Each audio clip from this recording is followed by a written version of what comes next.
Good morning, everybody.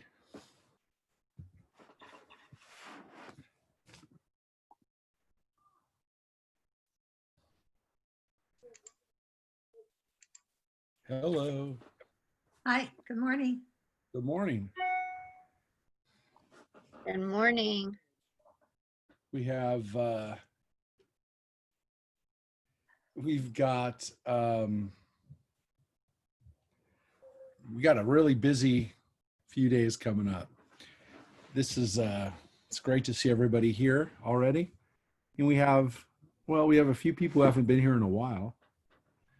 We have Arlene that's joining us from Florida. Hey, Arlene.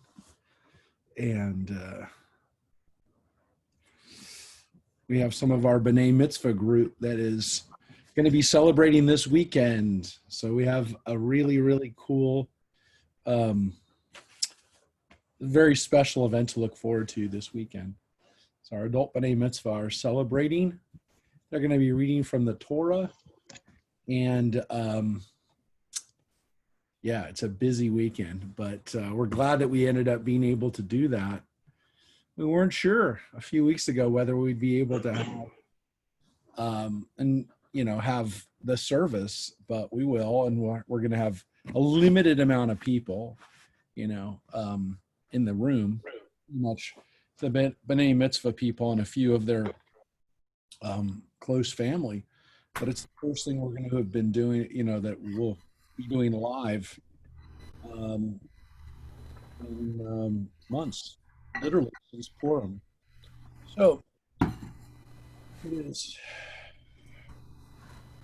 really exciting time. Obviously a lot going on right now that is troubling and making life uncomfortable and difficult and challenging and upsetting for all of us. So when we have a few things like this that are great things to look forward to, we're definitely going to. We also, by the way, this weekend have a special Friday night service that we're doing. Will not be in the synagogue, but it will be live and on Zoom, as opposed to a normal Friday nights that are on Facebook and on YouTube. We're going to have our student-led service this Friday night. Our Zion class is going to be leading services, and they're all going to be helping to lead the service from their homes, from their remote locations. So that's really cool, a really cool thing to look forward to. So I don't know if we're going to have the Nathans with us today. They're back in New York. They went back yesterday. They're probably in transit back to New York right now. So lots of things happening, and can everybody hear me this morning? Yeah. Yes. Yes. Marina says she can't hear, but can you hear now, Marina? You're muted, but you can raise your hand if you can hear. Oh, she did get sound. Okay, so there she's good. She's good. And Marina is one of those people that is taking part in the adult B'nai Mitzvah class, so that's pretty cool. Well, we're going to get started in just a moment. We have some interesting Midrash to start with today. I don't know what to say about it other than it's definitely in the realm of fantasy and legend. Sounds a lot like superhero stuff. And what's really weird about it is that there's very little to base it on from within the Torah to hang it on. So that's why it's a little unusual. And again, it is, I'm trying to get computers all up and running.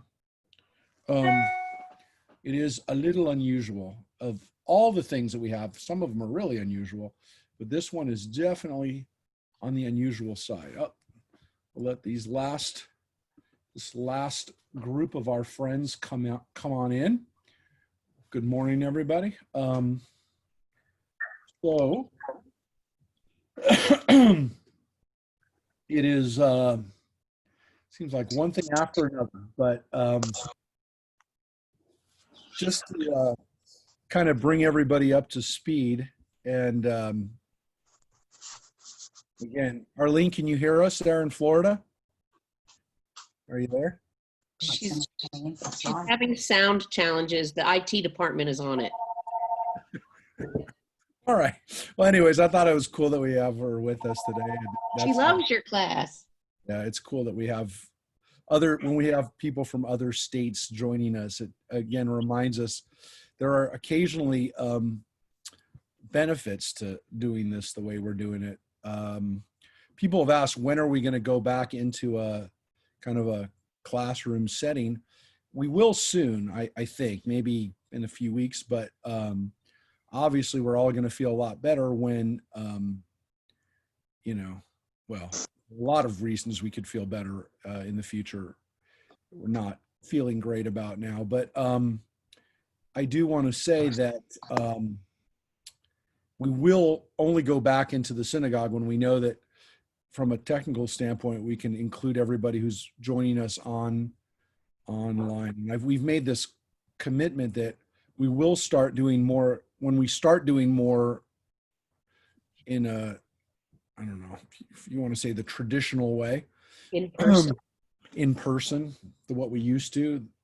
We will always do it, at least for the time being, and probably for all time. We will be including people virtually.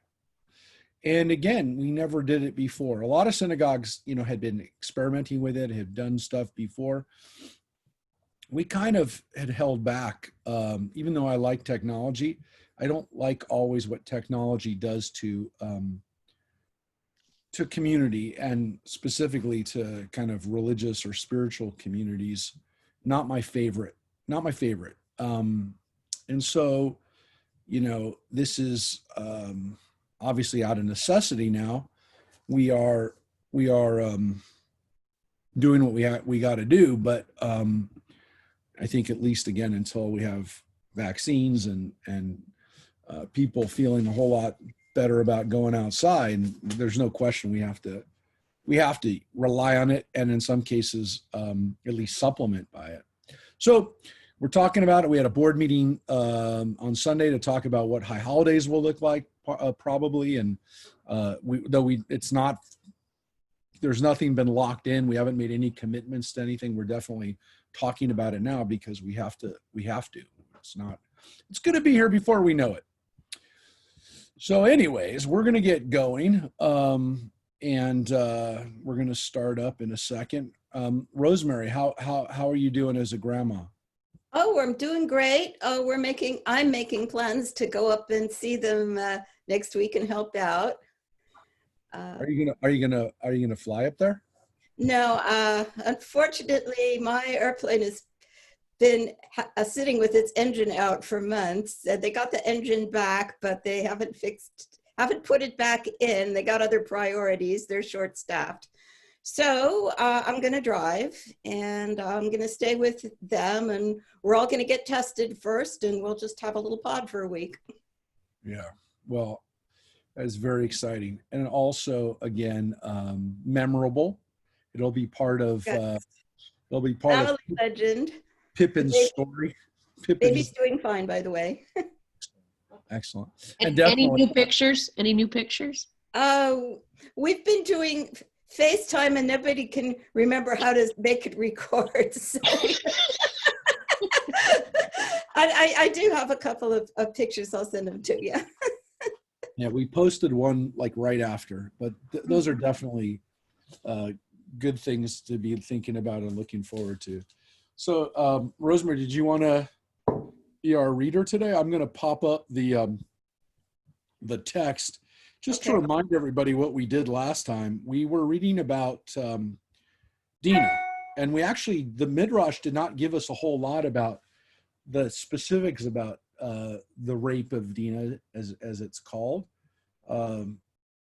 It doesn't, for the most part, the Midrashim don't give us the possibility that it was in any way consensual. It definitely doesn't seem consensual in the Torah, by the way. I don't want to make it seem like that, but it was there definitely seems to be in the Torah a sense of after the fact that Shechem feels a sense of guilt, or not guilt, but a sense really of love, and wants to be married to her. So this is something that is in the Torah. The rabbis are not really concerned with it, quite frankly. It doesn't matter to them. It is not a. It's not something that they want to consider, because he is, after all, a Canaanite, and there definitely seems to be in the Midrash in the rabbinic period this understanding that marrying a Canaanite is really, really something you don't do. This concept, though, of marrying the person that you've raped, just so you know that, like, this is an ancient history.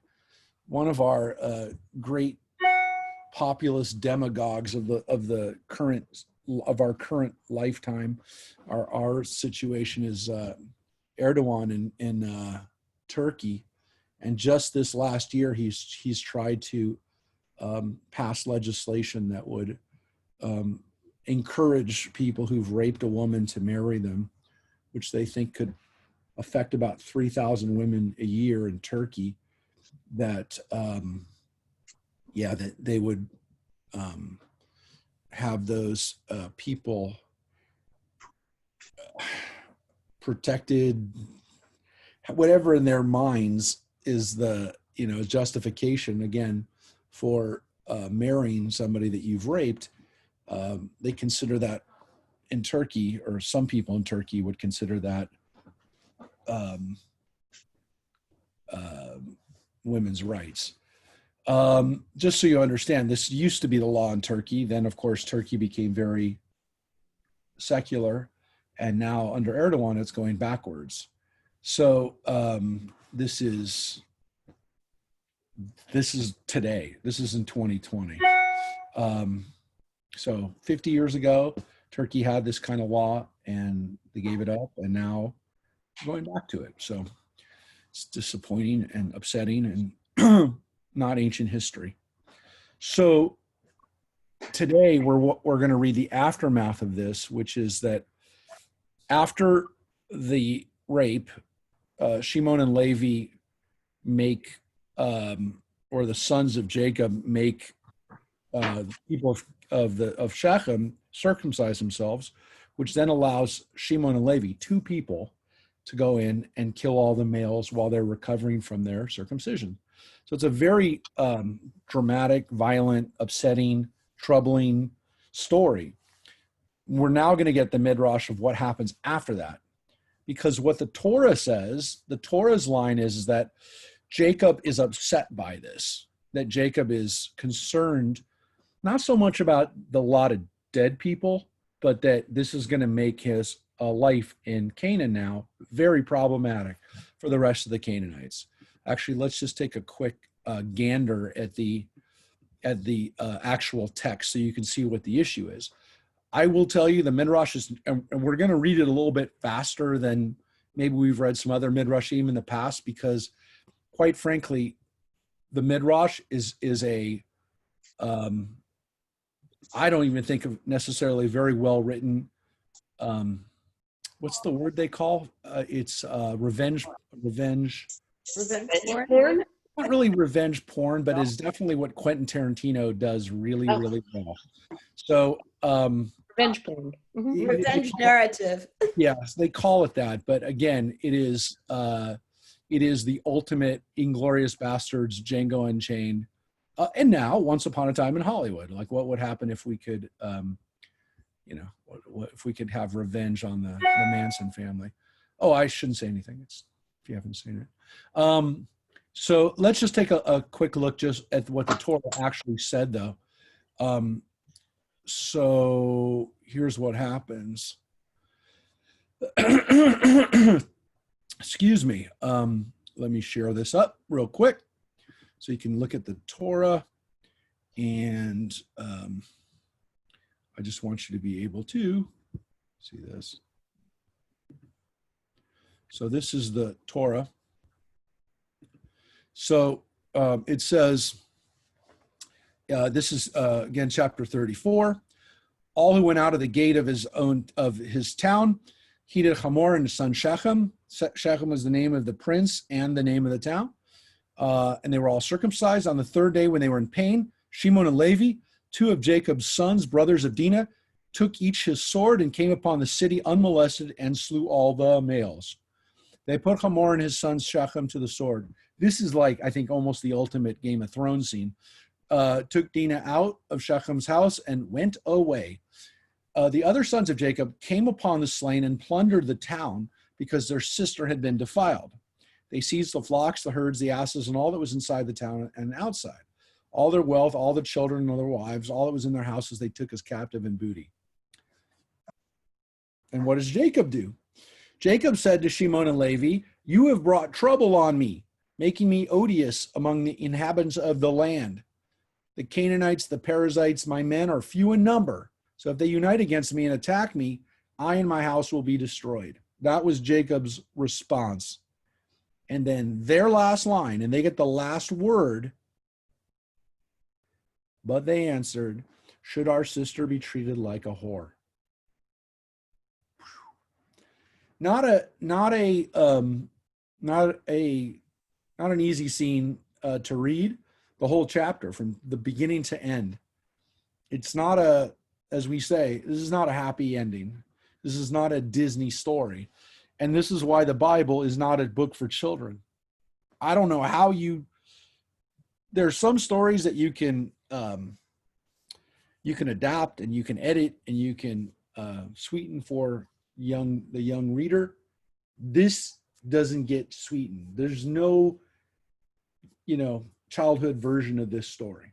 This is a really, really violent, horrible story that doesn't really have a great conclusion because Jacob doesn't seem overly concerned with the loss of life, more about what this is going to do for his PR and for his long-term health. And the brothers respond to their father with a kind of a sense of, what should we have done? Like, what did you do? What could we have done? And there's no answer. That's it. There's no answer. So the rabbis are going to pick this up in the Midrash, and that's what we're going to be primarily reading today. So let's take a look at the Midrash now. With that being said, let's go to the text. So would you like to start, Rosemary? A war frustrated. When Shimon and Levi had gone from the city, the two young men who had concealed themselves in the lime pits and were not slain amongst the people of the city rose up, and they found the city desolate, without a man, only weeping women. And they cried out, saying, "Behold, this is the evil which the sons of Jacob did, who destroyed one of the Canaanite cities and were not afraid of all the land of Canaan." So that's a story that doesn't exist in the Torah, but we have these characters that we read about last week who aren't in town. They escape and they come back afterwards and see the aftermath. They're the witnesses. They're the convenient witnesses that you have in a story that allow for the narrative to be told. They're the witness. They're the witnesses that allow this now to kind of, they see the aftermath. This is violent. So here we go. They left the city and went to Tappuah and told the inhabitants all that the sons of Jacob had done to the city of Shechem. Yashuv, the king of Tappuah, sent to Shechem to see whether these young men told the truth, for he did not believe them, saying, "How could two men destroy a large city like Shechem?" The messengers of Yashuv returned, and they reported, "The city is destroyed, not a man is left there, only weeping women, neither are there flocks and herds there. For all that was in the city was taken away by the sons of Jacob." Yeah. So again, this is not in the Bible, but this is the story, kind of the way the rabbis tell it, so that we actually see Jacob's fears unfold, which is the Canaanites are going to mobilize against him. They're going to take vengeance on him. So again, none of this is in the Torah, but this place Tappuah which means apple, there is a city called Tapua, which is near a village that's near Hebron. Today it's a Palestinian area. And again, this is for the way the rabbis wrote it. It was a city during their time. This is kind of a way to let the story unfold. And here's how it unfolds. Yeshuv wondered at that, for the like had not been heard from the days of Nimrod, and not even from the remotest times, that two men should be able to destroy so large a city. And he decided to go to war against the Hebrews and avenge the cause of the people of Shechem. His counselors said to him, "If two of them laid waste a whole city, surely if you go against them, they will all rise up against us and destroy us. Therefore, send to the kings round about, so that we all together fight against the sons of Jacob and prevail against them."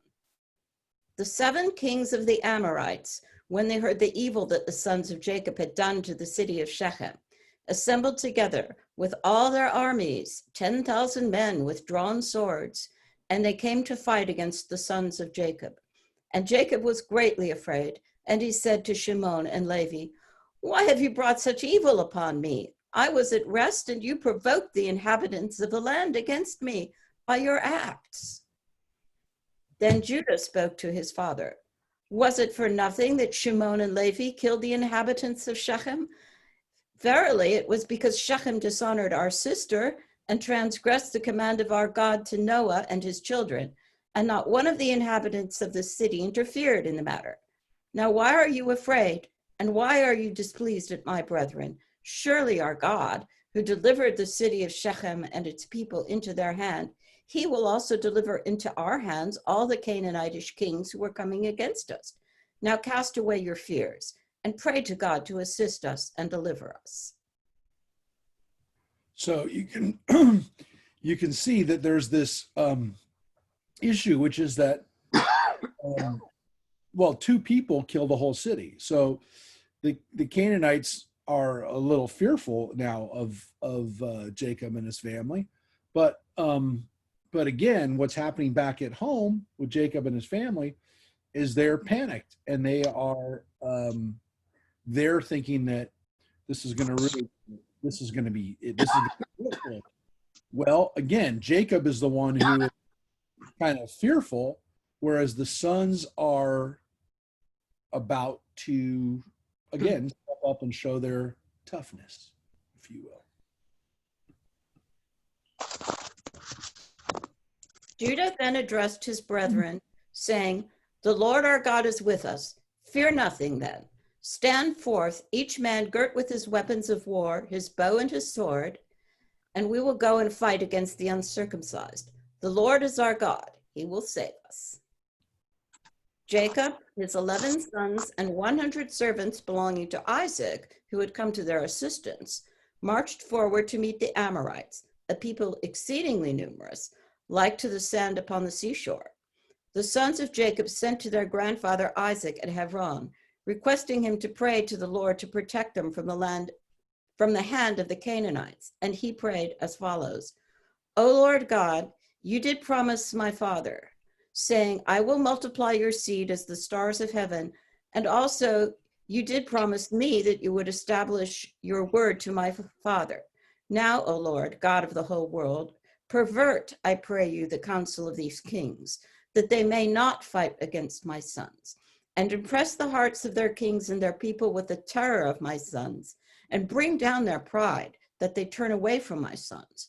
Deliver my sons and their servants from them with your strong hand and outstretched arm, for power and might are in your hands to do all this." Yeah. Now, if this sounds remarkably un-rabbinic, it's because it is. It's not rabbinic. The section that we're reading right now, that Ginsburg included in this Midrash, is actually from apocryphal books, the Testaments of the Patriarchs, which were written in many cases before the Midrash was written. And in many ways, the rabbis knew about these texts. In some cases, drew on them, and in other cases, completely ignored them and did so on purpose. These texts sound a lot more like the books of the Maccabees they sound a lot more like books written by people who, let's put it this way, think that they can go to war and don't seem to have any issue with getting people riled up. The rabbis have a whole different agenda. They don't want people to fight. They're, for the most part, writing during the time of the Romans, and a time when the Romans were either in the process of putting down rebellions, had already put down Jewish rebellions, and are definitely in charge. Parts of these books of the Apocrypha were written before the Romans even really made a presence in the land of Israel. And so that they're talking at, that when the Jews are talking about fighting against people, and kind of even when they're projecting backwards, they're still talking about enemies that you can conceivably beat. I mean, we're talking about Judah Maccabee times when they're fighting against the Greek Syrians or even the Greek Egyptians, the Ptolemies, or the Seleucids in Syria. These are beatable, or if not beatable armies, they're definitely armies that are not invincible and are not a superpower. The Romans were, quite frankly, a superpower at a level that, compared to most countries, we don't even have. Even in those couple years where the Soviet Union had collapsed, America still didn't have the type of disproportionate power that the Romans had during the first century when they laid waste to Jerusalem. This is these texts were written at a time when maybe Jews would talk about fighting against other people and weren't scared about the repercussions. So there does seem to be a kind of a different feel to this text. And believe me, you haven't seen it yet. The Talmud really doesn't engage in these kind of revenge porn type situations. And while the rabbis will sometimes occasionally go into these battles, they don't glorify violence for the most part. They really know that by glorifying violence, there's nothing you can do but encourage people to get violent. So this is this is something to consider when we're reading these texts. That you will see some violence there. So here's Judah's. Well, that was Judah's prayer. Now we're going to read Jacob. You just scrolled past. Oh, sorry, I went past. Okay. Jacob, down a little. There we go. Jacob, his 11 sons, and 100 servants belonging to Isaac who had come to their assistance, marched. Oh, I guess I did read that. Okay. Jacob also prayed to God and said, "O Lord God, powerful and exalted God, who has reigned from days of old, from then until now and forever. You are he who stirs up wars and causes them to cease. In your hand are power and might to exalt and to bring low. Oh, may my prayer be acceptable to you, that you may turn to me with your mercies, to impress the hearts of these kings and their people with the terror of my sons, and terrify them and their camps.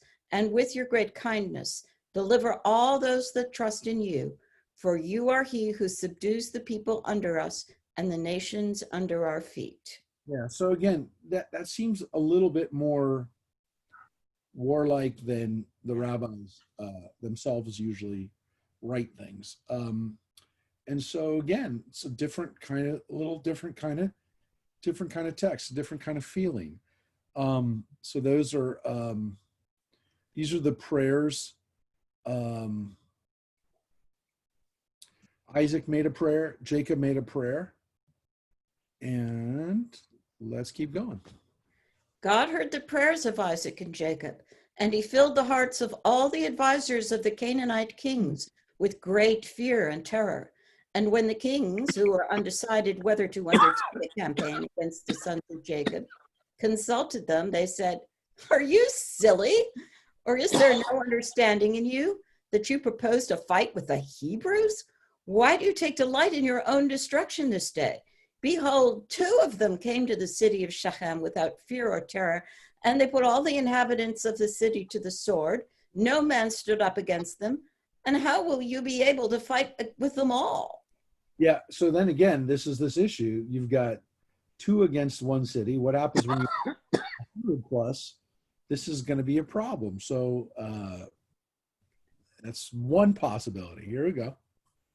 The royal counselors then proceeded to enumerate all the mighty things God had done for Abraham, Jacob, and the sons of Jacob, such as had not been done from days of old and by any of the gods of the nations. When the kings heard all the words of their advisors, they were afraid of the sons of Jacob, and they would not fight against them. They turned back with their armies on that day, each to his own city, but the sons of Jacob kept their station that day till evening. And seeing that the kings did not advance to do battle with them in order to avenge the inhabitants of Shechem, whom they had killed, they returned home. So the way that this version ends, no war, no battle, which is what we have in the Torah. There's no battle. There is no war. So this is so far in alignment with the Torah, in that there's no battle, nothing happens. There's a showdown, if you will. But in the end, they chicken out and they go home. This paragraph's kind of an interesting paragraph here too. The wrath of the Lord descended upon the inhabitants of Shechem to the uttermost on account of their wickedness, for they had sought to do to Sarah and Rebekah as they did to Dinah, but the Lord had prevented them. Also, they had persecuted Abraham when he was a stranger, and they had vexed his flocks when they were big with young. And Eblan, one born in his house, they had handled most shamefully. And thus they did to all strangers, taking away their wives by force. Now, I will tell you right now, I've done research, looked up and down. We don't have any other reference to who Eblan is. We don't know who it is. There seems to be a legend, a reference to a story that we don't have. We don't have the rest of the story. We don't have another place where we can find this story of Eblan. Even in other cultures? We don't know. There's no name that sounds exactly the same or close to it or derivative of to even explain what the story is. Other than from the context, there seems to be some type of either sexual assault or some. From the context, it seems to be a sexual assault for the most part, or some type of violence on a person. Abraham, it doesn't say that they sexually assaulted him, but interestingly, they say that Sarah and Rebekah, when they were in Canaanite territory with Avimelech, both of them with an Avimelech or the same Avimelech or another Avimelech, different people called Avimelech. Those stories show that in the back of this Midrash says that in the back of those stories, there was a real chance that Sarah and Rebekah would have been raped, that their husbands would have been assaulted, and they would have been raped and taken away from their husbands anyways. So what happens to Dinah is a culmination and is essentially the reality of what could have happened to excuse me, to her mother and her great grandmother. So that's the thing that the rabbi, or this text, this last section is actually a rabbinic text, which tells us why the Canaanites or the Amorites, they're known by both names, why are they so bad? And it's because they did things like this. They took people's wives and they sexually assaulted people. And so this is the rabbis in this case brought the texts together, used the Sarah and Rebekah stories from the Bible, and those are biblical stories, use them to inform their taking of what happens if you let your guard down, if you take for granted that this is what the Canaanites are about, this is what can happen. So this is the text. Now we're about to go into a text. Oh, can we halt for a minute? Sure, absolutely. Yeah. So if they had gotten away with the rape and forced marriage of Dinah, then none of the women would have been safe. Correct. That's what I'm getting out of this. There definitely is this, but look, the rabbis had a problem that Dina is raped, or Dina is taken, or whatever you want to say. She's taken, raped. And here's the issue. They know it. We know it. And what they're saying is, this is the subtext. This is what's in the background of those other two stories. And this is why that was real. So that kind of gives vindication to that. I'm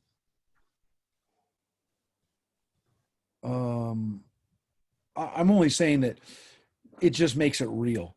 It basically gives, it makes the justification, of course, for not trusting, being aware, being wary of, understanding why the laws. I mean, there's another thing here. I guess I should mention, which is the laws against the Canaanites in the Bible are really, really tough. The Canaanites are not, there's not really a gray area with the Canaanites. The Canaanites, you're supposed to wipe them out. You're supposed to destroy every, last vestige of their civilization. There's no redemption for these people. And it again, the rabbis understand that this is tough. This is really tough language. So what they're doing in these texts is amplifying the fact that the Canaanites were really bad people.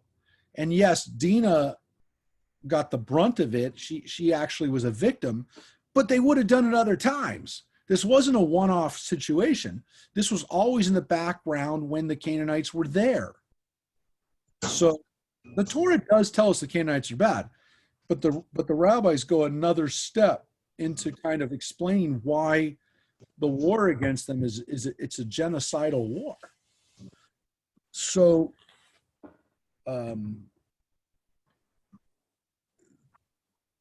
that's also part of what they're dealing with.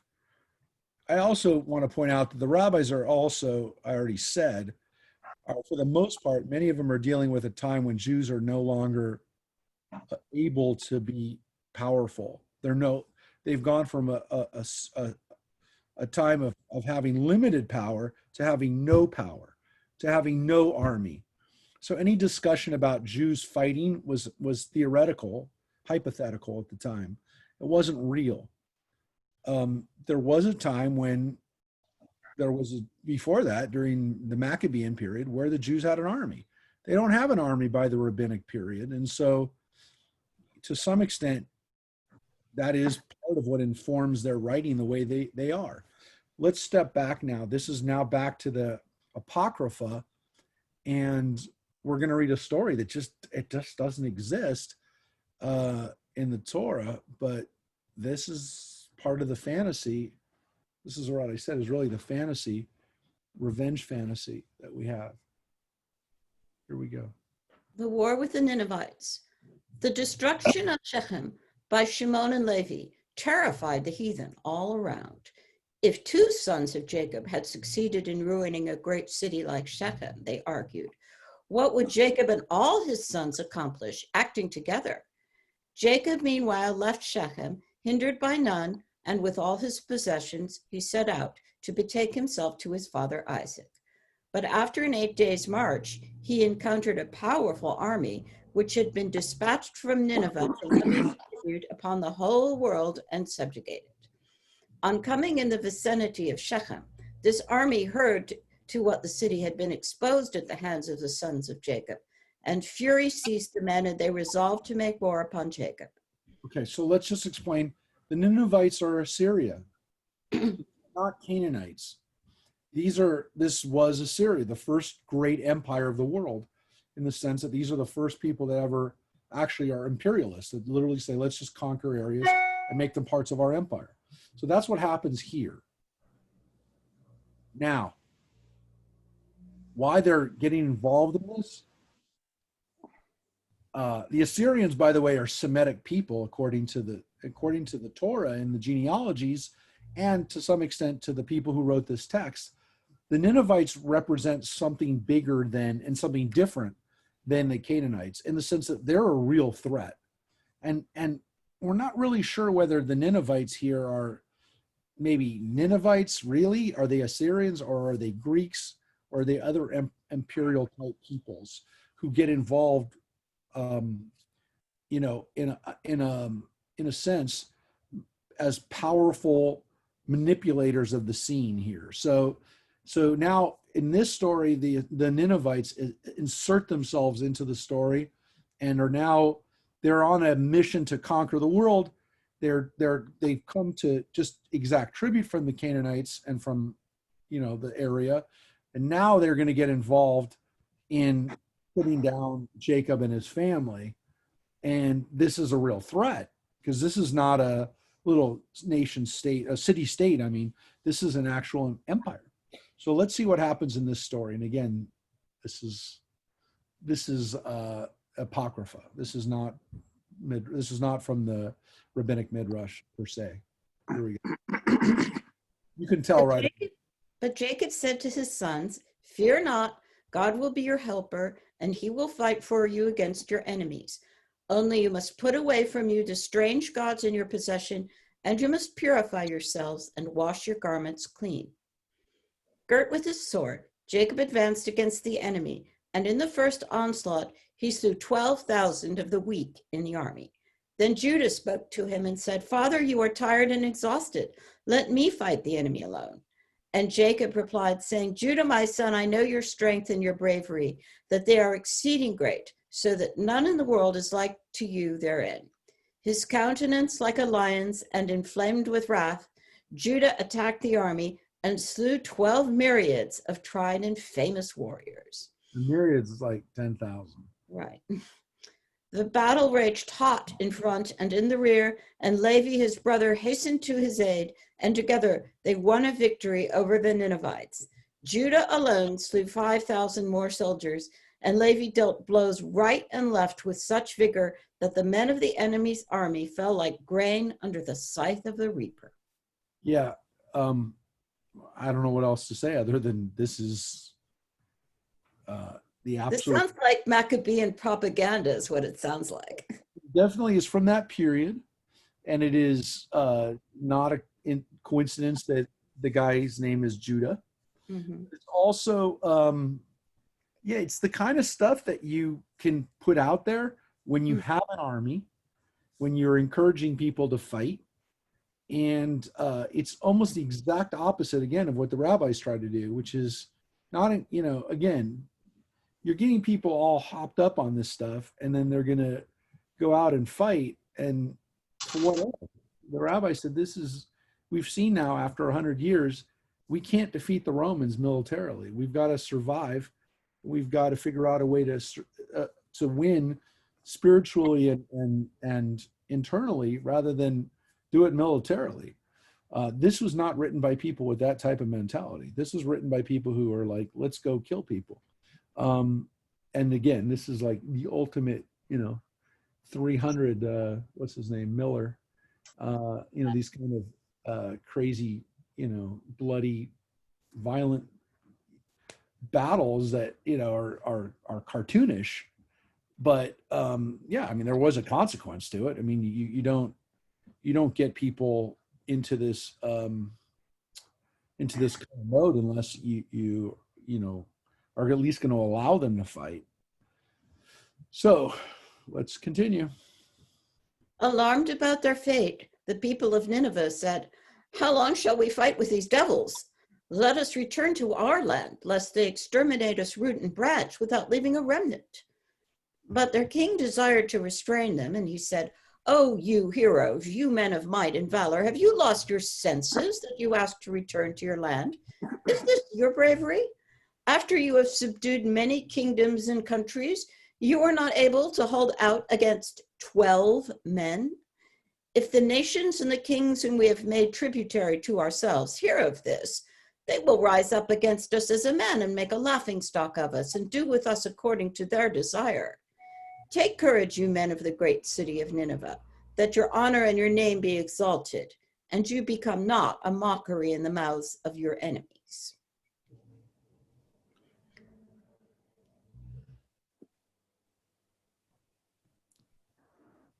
These words of their king inspired the warriors to continue the campaign. They sent messengers to all the lands to ask for help, and reinforced by their allies, the Ninevites assaulted Jacob a second time. He spoke to his sons, saying, "Take courage and be men. Fight against your enemies." His 12 sons then took up their stand in 12 different places, leaving considerable intervals between one and another. And Jacob, a sword in his right hand and a bow in his left, advanced to the combat. It was a desperate encounter for him. He had to ward off the enemy to the right and the left. Nevertheless, he inflicted a severe blow, and when a band of 2,000 men beset him, he leapt up in the air and over them and vanished from their sight. 22 myriads he slew on this day, and when evening came, he planned to flee under cover of darkness. But suddenly 90,000 men appeared, and he was compelled to continue the fight. He rushed at them with his sword, but it broke, and he had to defend himself by grinding huge rocks into lime powder. And this he threw at the enemy and blinded them so that they could see nothing. Luckily, darkness was about to fall, and he could permit himself to take rest for the night. Yeah. So I don't know what else to say other than this is why we're reading this a little bit faster than normal. I mean, I hope it's entertaining, and you can. I can just see the graphic novel here. So this Plus, is he's got this James Bond high tech and social distancing. they spread apart. They spread apart. Yeah, this is look, but there is a consequence to this, which is you can write about this stuff when when you're going to allow people to actually fight. You don't want to put this kind of stuff out there when when you are not encouraging people to to do that. I mean, it is something to say that for a long time, and I'm talking about for most of the last 2,000 years, Jews didn't. Well, first of all, they didn't read the Apocrypha anyways, but they really didn't read texts that glorified violence or glorified Jews fighting. I mean, they really didn't. There was this kind of understanding that there will be a consequence for this, which it'll excite people to do this.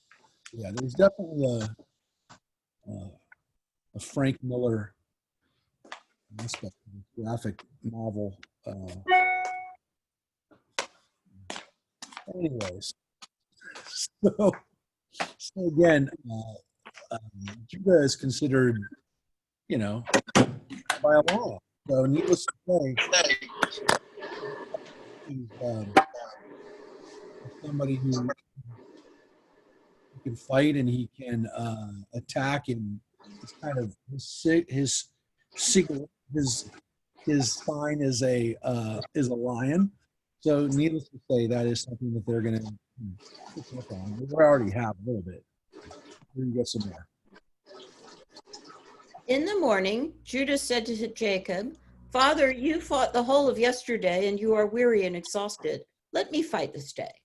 When the warriors caught sight of Judah's lion face and his lion teeth and heard his lion voice, they were greatly afraid. Judah hopped and jumped over the army like a flea, from one warrior to the next, raining blows down upon them incessantly. And by evening, he had slain 80,096 men, armed with swords and bows. But fatigue overcame him, and Zebulun took up his station at his brother's left hand and mowed down 80,000 of the enemy. Meantime, Judah regained some of his strength, and rising up in wrath and fury, and gnashing his teeth with a noise like to thunderclaps in midsummer, he put the army to flight. It ran a distance of 18 miles, and Judah could enjoy a respite that night. So again, that's another version of Judah fighting, as almost like a lion, again, like a lion. This is like Wakanda. A little bit. Yeah. But the army reappeared on the morrow, ready for battle again, to take revenge on Jacob and his children. They blew their trumpets, whereupon Jacob spoke to his sons, "Go forth and fight with your enemies. Issachar and Gad said that this day they would take the combat upon themselves, and their father bade them do it while their brothers kept guard and held themselves in readiness to aid and relieve the two combatants when they showed signs of weariness and exhaustion. The leaders of the day slew 48,000 warriors and put to flight 12 myriads more, who concealed themselves in a cave. Issachar and Gad fetched trees from the woods, piled the trunks up in front of the opening of the cave, and set fire to them. When the fire blazed with a fierce flame, the warriors spoke, saying, "Why should we stay in this cave and perish with the smoke and the heat? Rather, we will go forth and fight with our enemies. Then we may have a chance of saving ourselves." They left the cave, going through openings at the side, and they attacked Issachar and Gad in front and behind. Dan and Naphtali saw the plight of their brothers and ran to their assistance. They laid about with their swords, hewing a way for themselves to Issachar and Gad, and united with them, they too opposed the foe. Yep. So that is the story of that fight in the cave. Seems to be a little bit of a view of how people fought in those days when they dealt with people hiding out in caves, fighting in, how to bring people out who were hiding out in a cave, which was smoke them out, smoke the people out. So, we know that Jews did this occasionally too. We found one of those caves where Jews were hiding out. We found it, and you can see the stuff at the Israel Museum. Cave, the documents of Babatha, Jewish woman who was hiding out during the Bar Kokhba revolt. And so we learned a little bit more of the Bar Kokhba revolt. We found her ketubah. We found some of the documents, daily life in Roman Israel during the Greco-Roman period from one of those caves where people hid out from the Romans. So this was not uncommon in the land of Israel to use caves as places to hide. All right, as we continue with this fight with the Ninevites. It was the third day of the conflict, and the Ninevites were reinforced by an army as numerous as the sand on the seashore. All the sons of Jacob united to oppose it, and they routed the host. But when they pursued after the enemy, the fugitives faced about and resumed the battle, saying, "Why should we run away? Let us rather fight them. Perhaps we may be victorious now they are weary." A stubborn combat ensued, and when Jacob saw the vehement attack upon his children, he himself sprang into the thick of the battle and dealt blows right and left. Nevertheless, the heathen were victorious and succeeded in separating Judah from his brethren. As soon as Jacob was aware of the peril of his son, he whistled. And Judah responded, and his brethren hastened to his aid. Judah was fatigued and parched with thirst, and there was no water for him to drink. But he dug his finger into the ground with such force that water gushed out in the sight of the whole army. Then said one warrior to another, "I will flee before these devils, for God fights on their side." And he and all the army fled precipitately, pursued by the sons of Jacob. Soldiers without number they slew, and then they went back to their tents. On their return, they noticed that Joseph was missing, and they feared he'd been killed or taken captive. Naphtali ran after the retreating enemy to make search for Joseph, and he found him still fighting against the Ninevite army. He joined Joseph and killed countless soldiers, and of the fugitives many drowned, and the men that were besetting Joseph ran off and left him in safety. At the end of the war, Jacob continued his journey unhindered to his father Isaac. So that's the end of the story. The story has a happy ending. Lots of people get killed. Everybody's okay. It's a strange story for many, many, many reasons. There's no basis for this in the Torah itself. Literally, this is, why was it even written? And again, we have to assume that it was written partially so that people would kind of be inspired by our ancestors who were great fighters too, which is strange because we never hear about Jacob and his sons fighting any battles with the exception of Shimon and Levi killing the people of Shechem. We don't hear of any other battles that are actually fought. As a matter of fact, it seems like for the most part, Jacob and his sons kind of stayed off the radar. What's really strange about the end of this story is that it kind of has there's a strange kind of, if you will, foreshadowing of Joseph.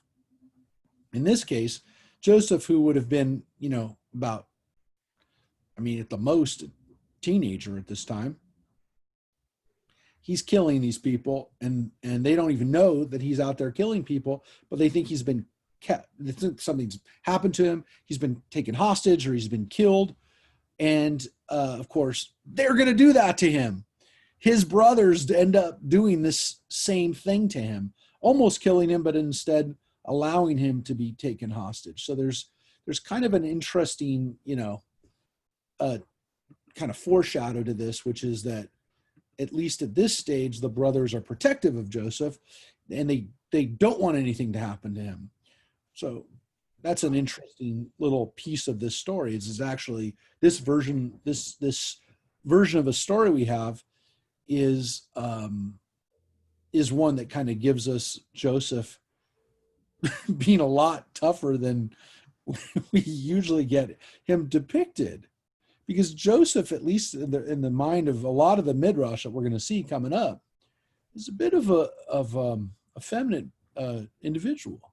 He's not a fighter, to say the least, as the rabbis will depict him. But again, in the Apocrypha, even Joseph gets into the battle. Even the youngest son is out there killing and fighting.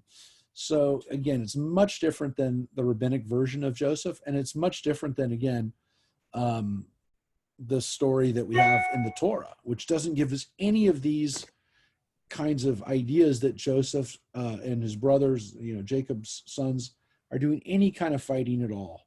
So again, kind of read through that, even though it was a fairly long midrash, actually, looking back on it, right? It's a fairly long text, but very strange. And again, it's was a product of, for the most part, most of what we read was actually from the Apocrypha, from the Testament of the Patriarchs, which kind of gives us some more stories about the 12 tribes, or the 12 sons before their tribes, and gives us some kind of stories about, people like Dan and Naphtali. We don't know anything about Naphtali. We don't really get a lot about Naphtali even in the Midrash. But the Apocrypha does have some texts about these other sons, which is kind of fun. It gives us a little bit of color to these people. And it's strange in some cases how different it is from the Midrash. Can we read that next time around? What? Patriarchs? The Testament of the 12 Patriarchs. I promise you, if you read it all as one thing, there's very little that, it's interesting. It's definitely, I like it. It's entertaining. It's definitely not, it definitely doesn't, its goal is definitely not to inspire, to teach, and to create better behavior. It is much more like fiction. It's much more like, it's much more like, Tolkien or Martin, George R. Martin. It's entertaining legend, and it is, for the most part, though, doesn't really glorify what we would consider traditional Jewish behavior. It's not. It is definitely capturing a time when Jews were a little bit more rowdy than they were by the rabbinic period. But I find it interesting. That's why I definitely wanted to share it. I'll find some other stuff that maybe is from it to show. It's not. Well, that's not true. Some of it is fairly long. Some of the collections that we have. Remember, we don't really have like a definitive apocrypha that we can look at, but some of the versions of the 12 patriarchs are long enough to be read. And Ginsburg does really make good use of them when it's appropriate. He brings them in and uses them pretty well. That he uses them. That's one of the reasons why I like Ginsburg, is that he included it in his collections. Most Jewish scholars, well, especially more religious scholars, ignored the Apocrypha because it doesn't jibe with the traditional Midrash, with the rabbinic text, and it is. I mean, the rabbis themselves say, don't read the Apocrypha. I mean, they actually wrote that in their own text. Don't read those books that we didn't include, that we didn't give you a blessing to read. So, there's a reason why traditionally Jews didn't read these stories. And for a long time, we didn't even know they existed. Occasionally, they'd float back in, that rabbis, when they tell stories, they would sometimes refer back to them. But we didn't know Josephus. We didn't know about the Apocrypha except from the church. And when Jews when Jews had good enough contacts with the church, that like maybe some priest would have said to them, hey, we have this story about Naphtali. Just as an example, we have some monk had read the 12 patriarchs in the Apocrypha and said, hey, do you know this story? And the rabbi would probably say, I have no idea what you're talking about. Let's take a look at it. And if that rabbi knew Greek, or whatever translation the story had been made into, if he knew those languages, probably did, then he would go, oh, that's a cool story. We didn't know that. I didn't know that story. And sometimes they would pop back in, and other times they were probably so contradictory to the message the rabbis wanted to give that they ignored it. So it's kind of cool how these stories are there. I'm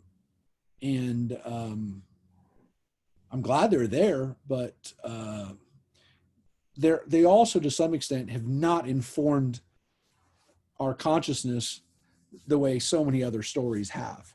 And again, as we've said many times, there are so many examples of Midrashim that we know really well. We know them as well as the Torah. And you'd say almost the exact opposite about the Apocrypha, which is that I didn't even know there was such a thing as an Apocrypha, or I didn't know there was this character.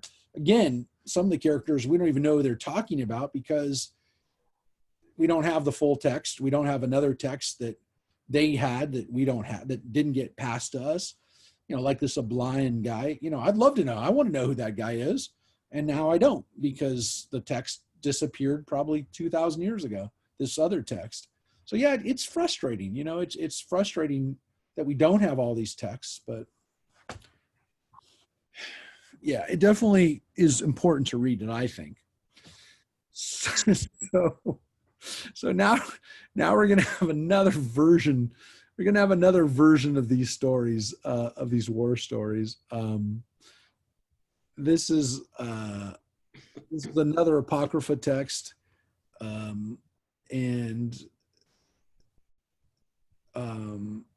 Yeah, there's really nowhere to even hang this on in the Torah also. When we get to a place, so this kind of goes back to an earlier apocryphal text that we read about the Amorites. So the Ninevite one is a little different. This one is similar, but a different author, as you'll see. This goes back to the Canaanites, or Amorites as they're called. Same thing. It's a synonym. All right. At first, the people that lived round about Shechem made no attempt to molest Jacob, who had returned there after a while, together with his household, to take up his abode there and establish himself. But at the end of 7 years, the heathen began to harass him. The kings of the Amorites assembled together against the sons of Jacob to slay them in the valley of Shechem. Is it not enough, they said, that they have slain all the men of Shechem? Should they be permitted now to take possession of their land too? And they advanced to render battle. So again, in this version, the Ninevite war this isn't the Ninevite war one. This is another version, which we read before, which is that time passes, that the people of the Canaanites don't do anything at the time, but then eventually they will 7 years later, they will decide enough is enough. Judah leapt into the midst of the ranks of the foot soldiers of the allied kings, and slew first of all Yashuv, the king of Tapua, who was clad in iron and brass from top to toe.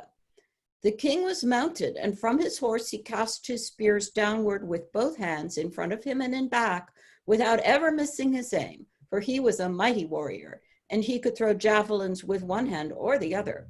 Nevertheless, Judah feared neither him nor his prowess. He ran toward him, snatching a stone of 60 selaim from the ground and hurling it at him. Yashuv was at a distance of 177 ells and 1/3 of an ell, and protected with iron armor and throwing spears, he moved forward upon Judah. But Judah struck him on his shield with the stone and unhorsed him. When the king attempted to rise, Judah hastened to his side to slay him before he could get on his feet. But Yashuv was nimble. He stood ready to attack Judah, shield to shield, and he drew his sword to cut off Judah's head. Quickly, Judah raised his shield to catch the blow upon it, but it broke in pieces. What did Judah now? He wrested the shield of his opponent away from him and swung his sword against Yashuv's feet, cutting them off above the ankles. The king fell prostrate, his sword slipped from his grasp, and Judah hastened to him and severed his head from his body. Whoa. That is That is like totally comic book stuff, or else, you know, one of those battles from like the Iliad. It does read very Greek, doesn't it? Yes. oh, yeah. Or even, you know, King Arthur battles where the way to fight a giant is you cut him off at the knees. Yeah, but this is the Apocrypha, which was written with much more of a Greek, Was this written in Greek or? Probably. Now, listen, a lot of the Apocrypha, there are arguments over whether was an original Hebrew text. Certain books like the Testaments of the 12 Patriarchs, those kinds of things, a lot of times people say that those were written in Greek in the first place. There was no Hebrew version, if you will. Books like some of the books, like the books of Jubilees, sometimes people will say, no, there was a Hebrew version of that. The book of Enoch, maybe there was an original Hebrew version of these. So it's difficult to know. I mean, there's no way to know from the text that we have. Well, that's not true. Some people say that you can't read backwards whether the Greek version was a translated version, but and whether there's like a feeling like it's been translated. So there are people who will kind of make that assumption that there was a Semitic version of it, either in Hebrew or Aramaic first. But it's tough because you can never know for sure. You don't really, there's really no way to definitively say, oh, but there wasn't also a Hebrew version of that story too. So it's difficult. It's difficult to say. I mean, there definitely were texts that were written in Hebrew first.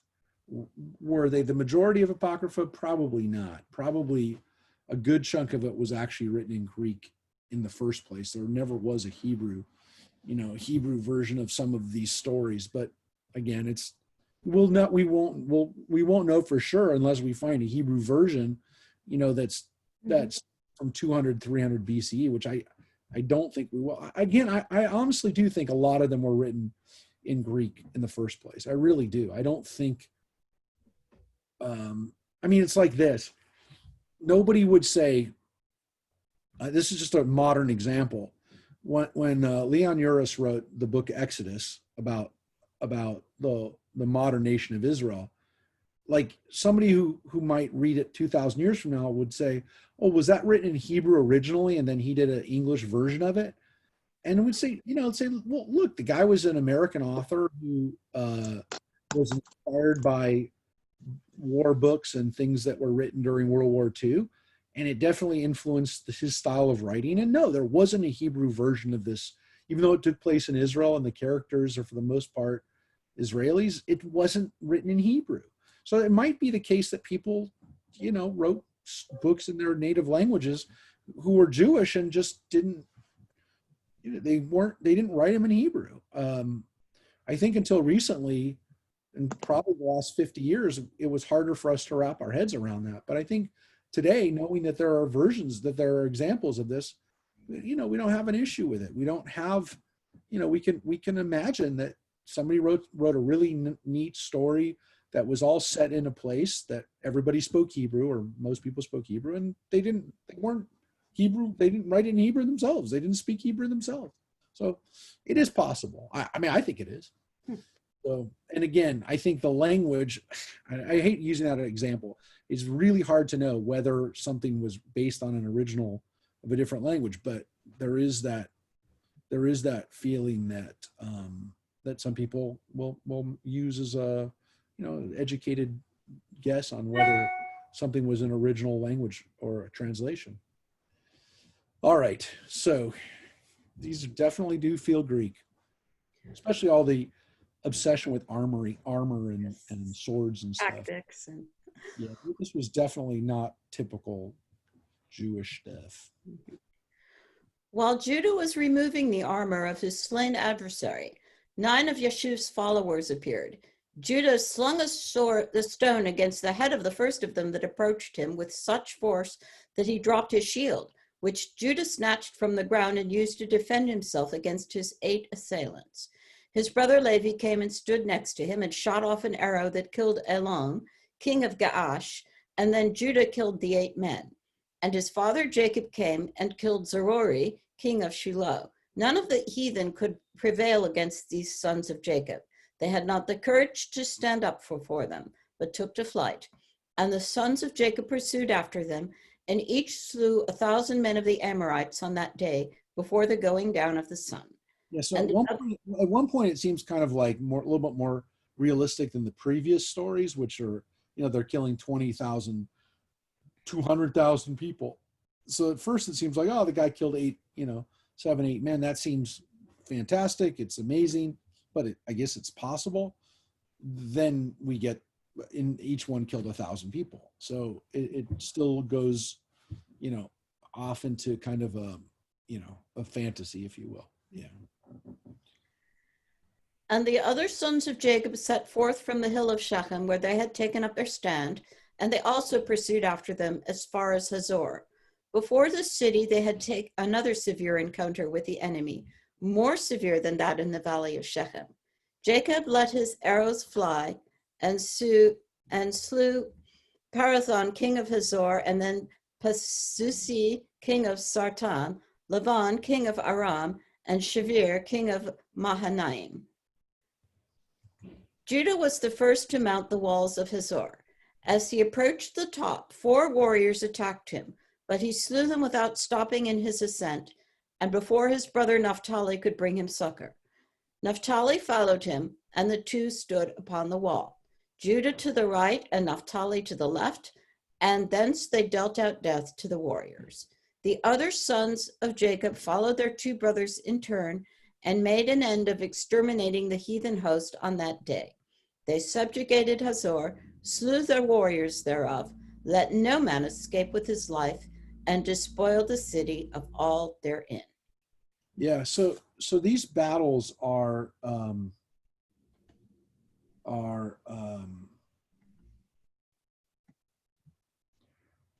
there definitely is a fantastic element to this. There definitely was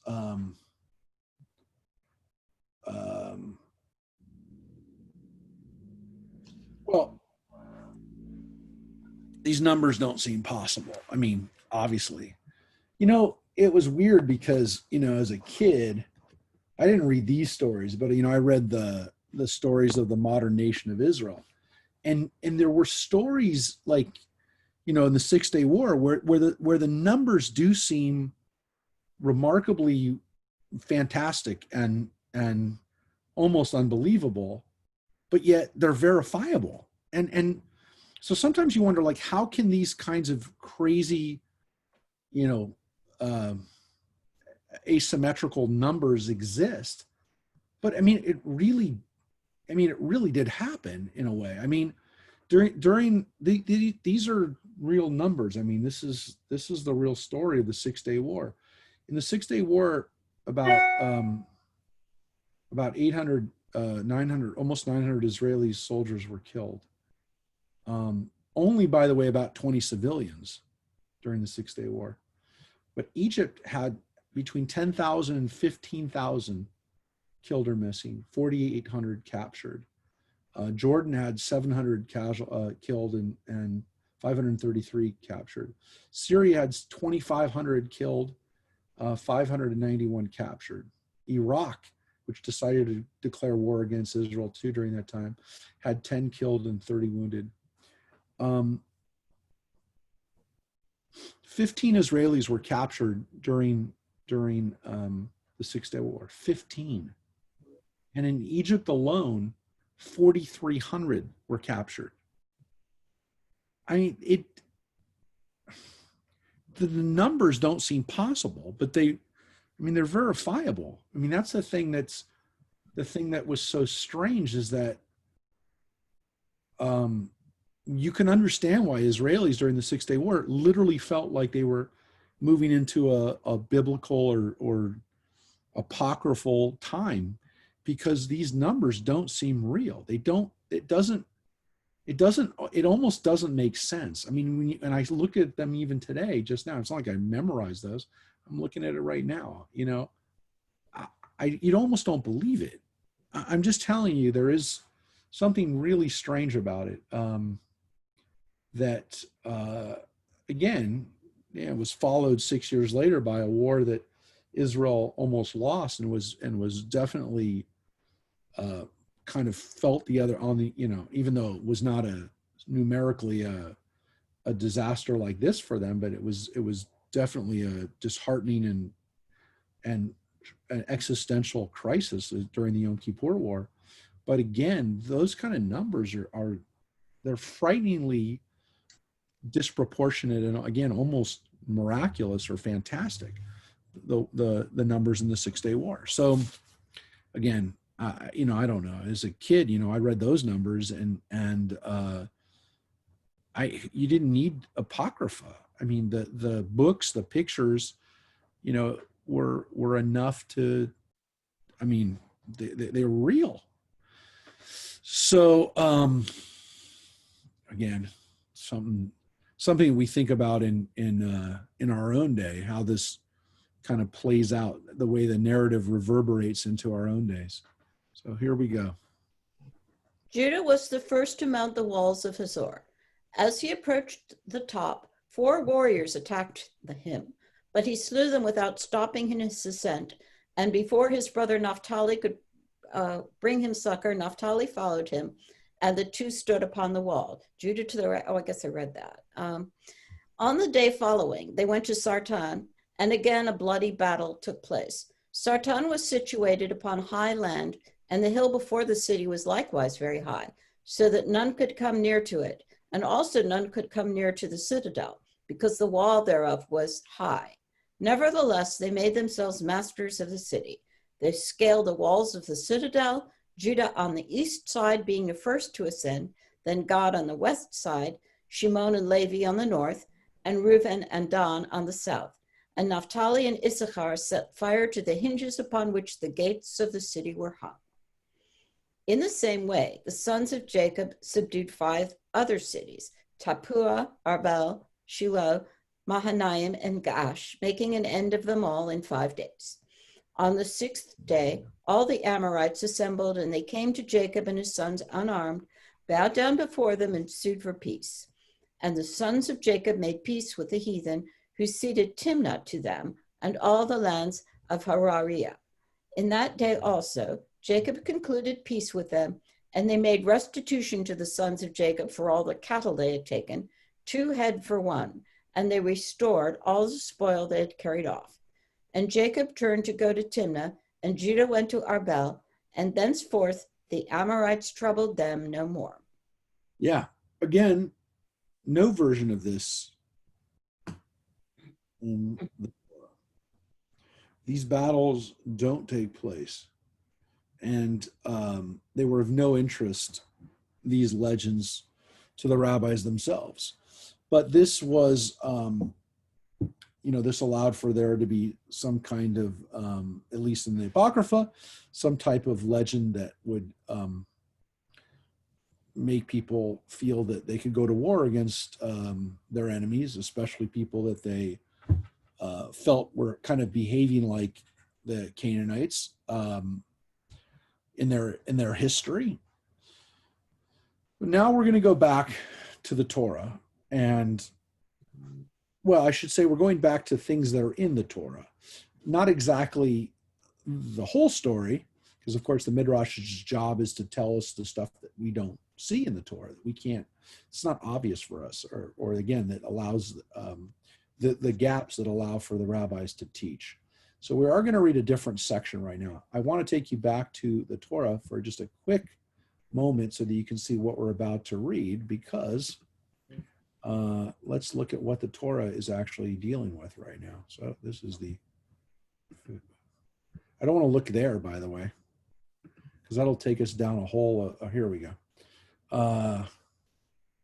Let's read right here.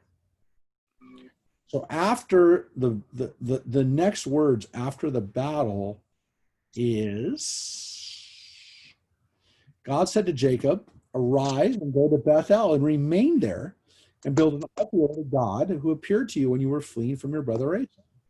So go back to where you started. Go back to Bethel. So Jacob said to his household and to all who were with him, rid yourselves of the alien gods in your midst.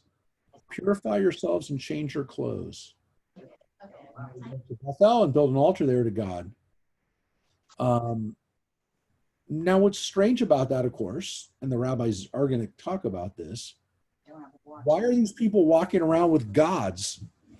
Why are Jacob's household walking around with idols? Well, we know Rachel took the idols. We already read that.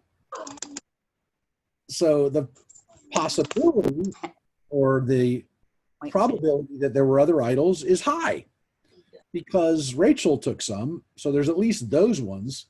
But what about anybody else? Now, according to the Torah, it did in fact happen. It doesn't say Jacob said to Rachel, get rid of your gods.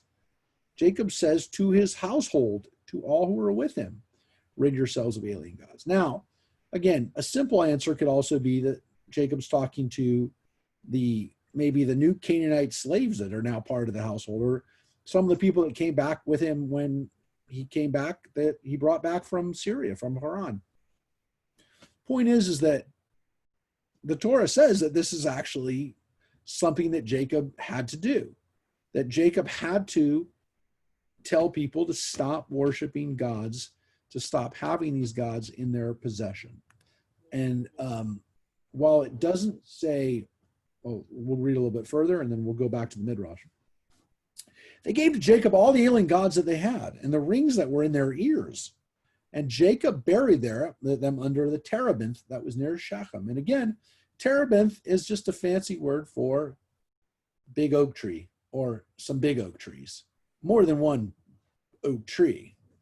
But what you have here is an elah, which is a terebinth, and it is, needless to say, maybe a marker, someplace that people would know. So this is a marker of where, so that they would be there. Now, here's where it says, as they set out, a terror from Jacob fell on the cities round about, so that they did not pursue the sons of Jacob. So this line right here seems to indicate that there would have been a reason why. Of course, well, we know in Torah, the last one we read is that they had killed the people of Shechem. So here we have it very clear that the people didn't want to mess with Jacob. And what happens is he comes to Luz, which is the same as Bethel, and he built an altar there where God revealed himself originally when he first left, in Vayetze, when he first went up north. And here's what it says. Deborah, Rebekah's nurse, died and was buried under the oak below Bethel. So it was called Alon Bakut, which means the alone, the oak or the terebinth of weeping.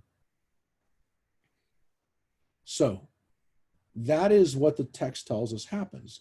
Now, of course, the rabbis are going to ask the question, why do we need to know about Deborah Rebecca's nurse.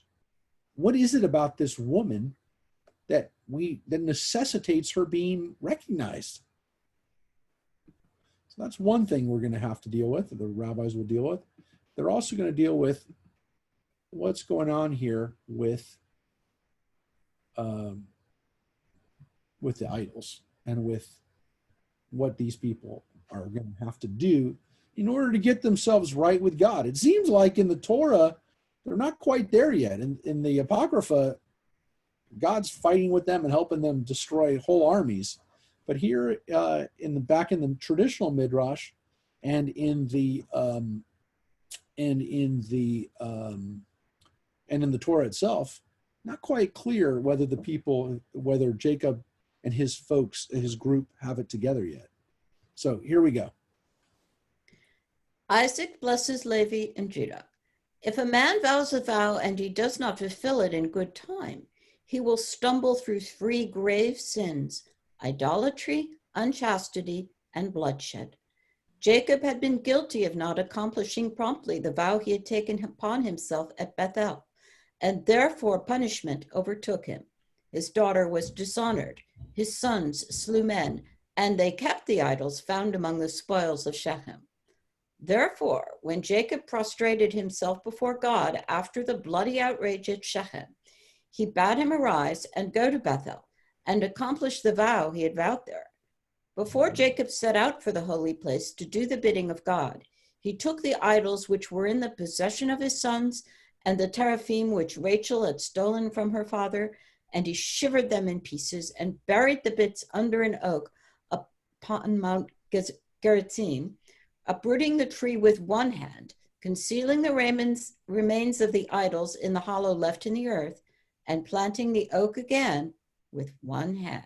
Okay, so before... So we still has superpowers, but now he's using them differently. Yeah, well, this is a slightly different writer and a different agenda. So the agenda here is idolatry, and the fact that Jacob, it appears, at least in this version, in this story, has not done what he was supposed to do. Because if you recall back in the Torah, when Jacob first is heading out of town and fleeing Esau, that he makes a promise. He says to God, if I come back and you return me back to my land and I'm healthy and happy and you've blessed me, I will make an offering to you. Well, he hasn't done it yet. According to the rabbis, they make a connection here that Jacob has to go back to Bethel. Jacob has a debt to be paid to God, and he didn't do it.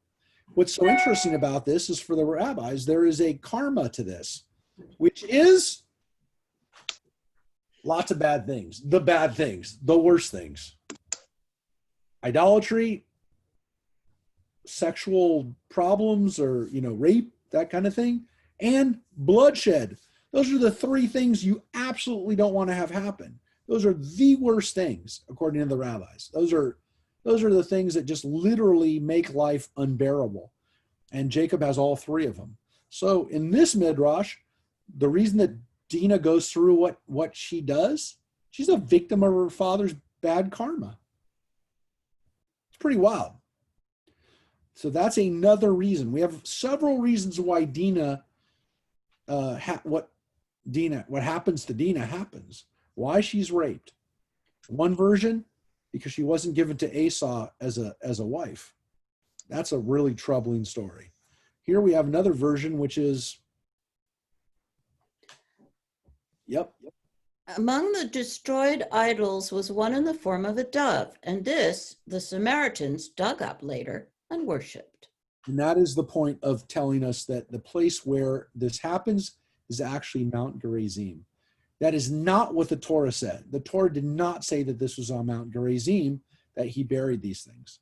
But the rabbis conveniently just slammed the Samaritans, because where did the Samaritans worship? They worshiped on Mount Gerizim.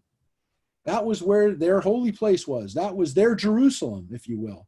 And on Mount Gerizim, where Samaritans still, once a year on Passover, offer up a sacrifice, as they've done for thousands and thousands of years, it's near the city of Shechem. What do? They offer up a sacrifice at their holy place. But according to the rabbis, this is the place of Jacob's idolatry. and that one of the things that they worship is a dove, which is interesting because did the ancient Samaritans use a dove as part of their iconography?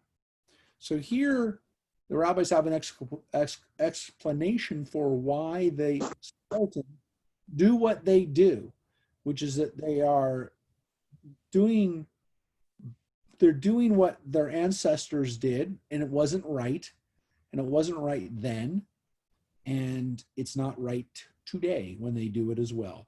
So this is a dig on the Samaritans, and quite frankly, of course, that they dug up this thing. This is a literal and figurative dig at the Samaritans for continuing idolatry, which again, it doesn't seem that the Samaritans were necessarily doing, but in the rabbi's mind, just by praying at Gerizim instead of Jerusalem, they were doing something idolatrous. They were definitely doing something deviant, and so that's why they do this. And again, it seems like the Samaritans were merely worshiping at places that are defined as holy places in the Bible, including places like Bethel and Gerizim, but not Jerusalem. And that was the problem for the people of Judah and for us, their descendants. And by the rabbinic period, a foregone conclusion that any human being that really wants to be Jewish, how could you go anywhere but Jerusalem? So here we go. On reaching Bethel, he erected an altar to the Lord, and on a pillar he set up the stone whereon he had rested his head during the night which had passed there on his journey to Haran. Then he bade his parents come to Bethel and take part in his sacrifice. But Isaac sent him a message saying, "O my son Jacob, that I might see you before I die." Whereupon Jacob hastened to his parents, taking Levi and Judah with him. When his grandchildren stepped before Isaac, the darkness that shrouded his eyes dropped away, and he said, "My son, are these your children? For they resemble you." And the spirit of prophecy entered his mouth, and he grasped Levi with his right hand and Judah with his left in order to bless them. And he spoke these words to Levi: "May the Lord bring you and your seed nigh unto him before all flesh, that ye serve in his sanctuary like the angel of the face and the holy angels. Princes, judges, and rulers shall they be unto all the seed of the children of Jacob. The word of God they will proclaim in righteousness, and all his judgments they will execute in justice, and they will make manifest his ways to the children of Jacob, and to Israel his paths." And to Judah he spoke, saying, "Be you princes, you and one of your sons, over the sons of Jacob. In you shall be the help of Jacob, and the salvation of Israel shall be found in you. And when you sit upon the throne of glory of your justice, perfect peace shall reign over all the seed of your children of my beloved Abraham." Wow. So it's a beautiful little text there.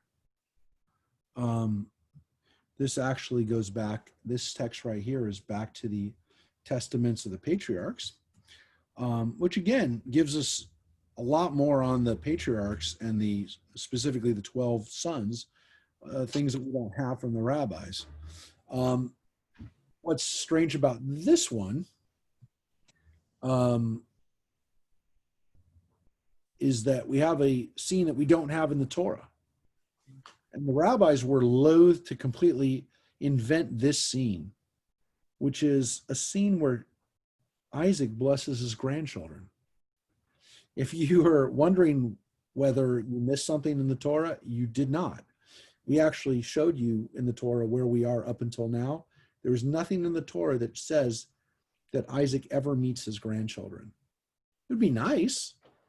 It's kind of nice that we have a apocryphal text that says that he did. And this is a beautiful blessing for the most part. I mean, it's really kind of a really uplifting, it's just a nice, really nice vision of what would happen to the Jewish people, not just to Judah, but to Judah's descendants. Specifically here, a pretty messianic vision here, which is that when you sit on the throne of glory of justice, of your justice, perfect peace shall reign over you and all the children of my beloved Abraham, his father, right? So it's kind of a vision, though, of the fact that other peoples will kind of recognize Judah's descendants as the Messiah. You can say that all the children of Abraham would recognize Judah's descendant as the Messiah. So this is, definitely a messianic type text. There is very much a feeling like this is kind of you can see the precursors for some of the Christian legends. But again, it's written by Jews, and this was written by people who envisioned a Jewish king being in charge, a descendant, one of Judah, the tribe of Judah, being in power. Someone want to say something? Someone was going to add. All right. So the interesting thing here is you have a blessing for two of the grandsons of Isaac's grandsons, Levi and Judah, which of course are the majority of the Jewish people today, are descendants of either the Levites or Judah.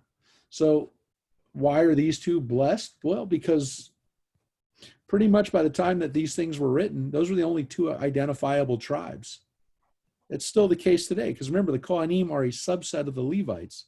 So while, the tribe of Benjamin gets to survive to some extent, and the tribe of Shimon kind of got incorporated into the tribe of Judah, these are the tribes that existed even 2,000 years ago. Those are the only tribes that were there. So when they're talking about why are these two sons blessed, they're the only ones who have descendants that are still identifiable. The Levites / Kohanim and the Jews. It's kind of an interesting identification of, again, why was it written? How did somebody write it then? And the last text, which gets us into the next text. On the morrow, Isaac told his son that he would not accompany him to Bethel on account of his great age, but he bade him not delay longer to fulfill his vow, and gave him permission to take his mother Rebekah with him to the holy place. And Rebekah and her nurse Deborah went to Bethel with Jacob.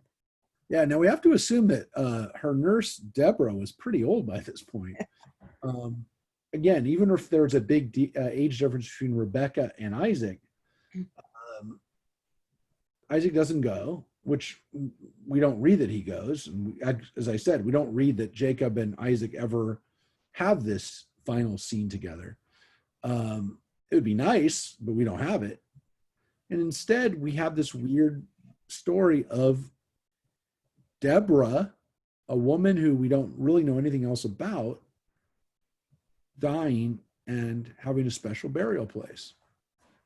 Again, seems to be indicative of a legend about Deborah that we really don't have, but that existed at the time of the Torah, but doesn't seem to exist by the time of the Midrash. Interesting, because the Midrash then has to kind of imagine why is Deborah singled out? Why is she? What is special about her? Again, probably it was a recognized shrine that the Torah is kind of telling us about a place, Alun Bakot, which is,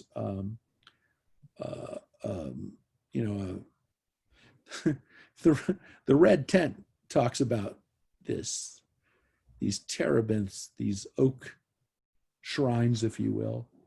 She's starting to sound a little Game of Thrones like too, but no, that women had these, and maybe men too, had shrines that were associated with trees, and that some of them might have been burial places, some of them might have been, shrines where, important events had taken place, but that these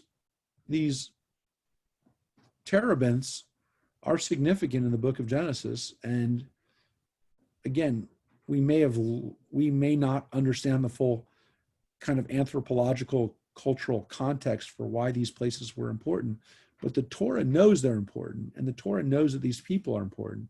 So one of these people is Deborah. Here we go.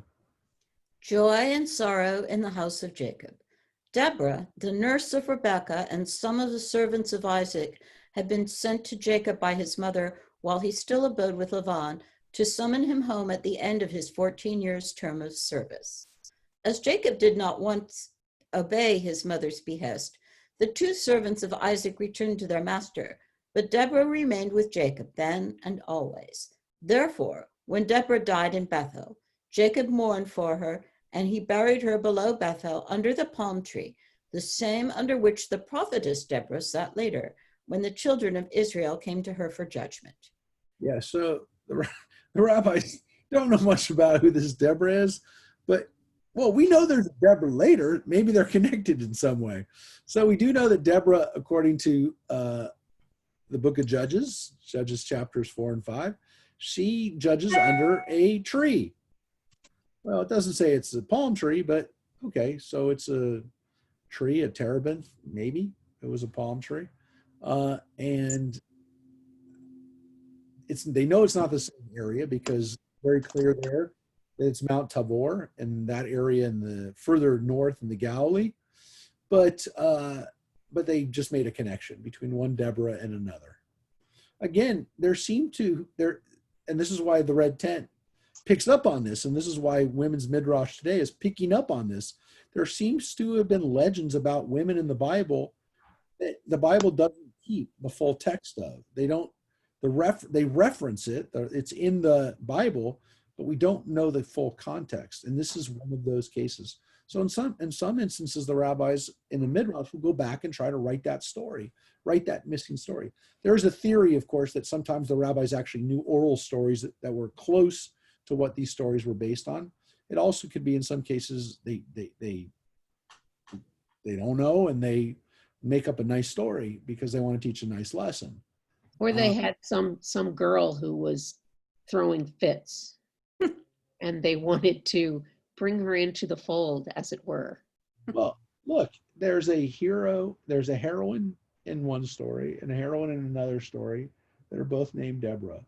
The fact that there doesn't seem to be much of really a connection, the rabbis just made one, but they do want you to know that these women were heroes, and there's no denying it because the Torah you can't conceal this. There's no way of reading this any other way. And not that the rabbis had any issue necessarily with women. They don't. A lot of times they talk about women being superior to men. They really do.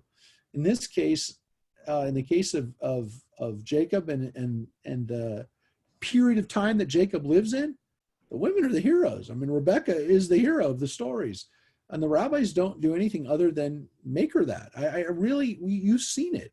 So to go back and say, well, they were patriarchal and they were writing dismissively about women. Yeah, they do that a lot. They do it all the time. But in the case of Jacob and his family, specifically the wives and the mother of Jacob, for the most part, those women are pretty good. Even when they're not good, they're oftentimes kind of let off the hook and made good. Even when, like, where Rachel doesn't seem to be so good, they almost sometimes go out of the way to vindicate her, even when she seems to not be so good. But again, just keep in mind, women are not always treated poorly in the rabbinics. There definitely does seem to be, the Bible though, some whitewashing, or not even whitewashing. There seems to be some intentional, which is what the red tent picks up on. There seems to be some intentional not even marginalization, but intentional denial of women's role in spirituality and women's leadership in prophetics, in leadership, and that seems to be in the Bible. Not so. I mean, picked up in the Midrash too, in the rabbinic text, but in the Bible there does seem to be like a writing out of some of those women who were recognized as leaders, and one of them definitely being this woman Deborah. We don't have the text. We really don't. It's clear that she was an important woman that we just don't know. So here's some more about her. But a short time elapsed after the death of the nurse Deborah, and Rebekah died too. Her passing away was not made the occasion for public mourning. The reason was that as Abraham was dead, Isaac blind, and Jacob away from home, there remained Esau as the only mourner to appear in public and represent her family. And beholding that villain, it was feared, might tempt a looker on to cry out, "Accursed be the breasts that gave you suck." To avoid this, the burial of Rebekah took place at night. That's really strange, which is that this death of Deborah, according to the rabbis, this Midrash, is kind of followed by the death of Rebekah. And so what's strange is that they make Rebekah look heroic, but at the same time, they want her to, they want to explain why, to some extent, Rebekah's death isn't recounted in the Bible. Why is Rebekah's death not talked about? We learn about Abraham's death. We learn about Sarah's death. We don't seem to learn that much about Rebekah dying. And they wonder why, because she does seem to be heroic. And so they give this answer, which is they couldn't do it because if you hold out Rebekah and Esau is the only one there who actually can represent the family, it's going to make Rebekah look bad.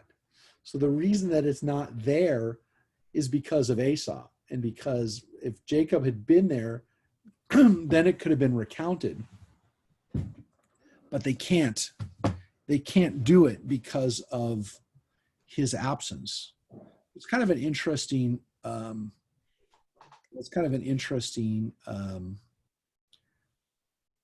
explanation for why Rebekah's death is glossed over. I don't know. You can think about that. I do want to point out that there's the same issue with Isaac's death as well. We'll get to that. We'll get to that as well. This is, Isaac and Rebekah's death are not, we don't have the information that we have that we did with their parents, Abraham and Sarah, and that we do get with Jacob, and as you're going to see even before that, Rachel. I think it's interesting insight that a person who's considered a villain can't lead public mourning even if his grief is sincere.